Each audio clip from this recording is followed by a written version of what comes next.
ஸ்ரீரங்கம் போயிருக்கீங்களா? அங்க இருக்கிற ராஜகோபுரம், மத்த கோபுரங்கள் எல்லாமே பார்க்க அவ்ளோ கலர்ஃபுல்லா, பிரம்மாண்டமா இருக்கும்.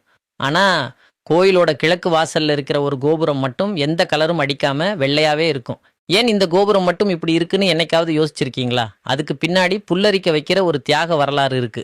கிட்டத்தட்ட 700 வருஷத்துக்கு முன்னாடி, அதாவது 1323ஆம் வருஷம், டெல்லி சுல்தான் படைகள் ஸ்ரீரங்கம் கோயிலை சூறையாட வந்தாங்க.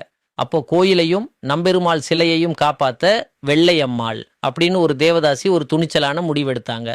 சாமி சிலைய பாதுகாப்பா வெளியே கொண்டு போற வரைக்கும் எதிரி படை தளபதியை திசை திருப்பணும். அதுக்காக அந்த தளபதியை தன் பேச்சாலையும் நடனத்தாலையும் மயக்கி அந்த கிழக்கு கோபுரத்தோட உச்சிக்கு கூட்டிட்டு போனாங்க. கீழே நம்பெருமாள் சிலை தப்பிச்சு போறத மேல இருந்து பார்த்த வெள்ளையம்மாள் எதிரிகிட்ட தான் சிக்கிக்க கூடாதுன்னு அந்த உயரமான கோபுரத்திலிருந்து கீழே குதிச்சு தன் உயிரையே மாயச்சுக்கிட்டாங்க. நம்ம ஸ்ரீரங்கத்தை காப்பாத்த உயிரையே விட்ட அந்த வீரமங்கை நினைவாதான் அந்த கோபுரத்துக்கு வெள்ளை கோபுரம்னு பேர் வச்சு இன்னைக்கும் வெள்ளையாவே வச்சிருக்காங்க. அடுத்த முறை ஸ்ரீரங்கம் போகும்போது அந்த வெள்ளை கோபுரத்தை பார்த்தா மறக்காம ஒரு கும்பிடு போடுங்க. இந்த மாதிரி சுவாரஸ்யமான கதைகளை தெரிஞ்சுக்க நம்ம சேனலை சப்ஸ்கிரைப் பண்ணிக்கோங்க.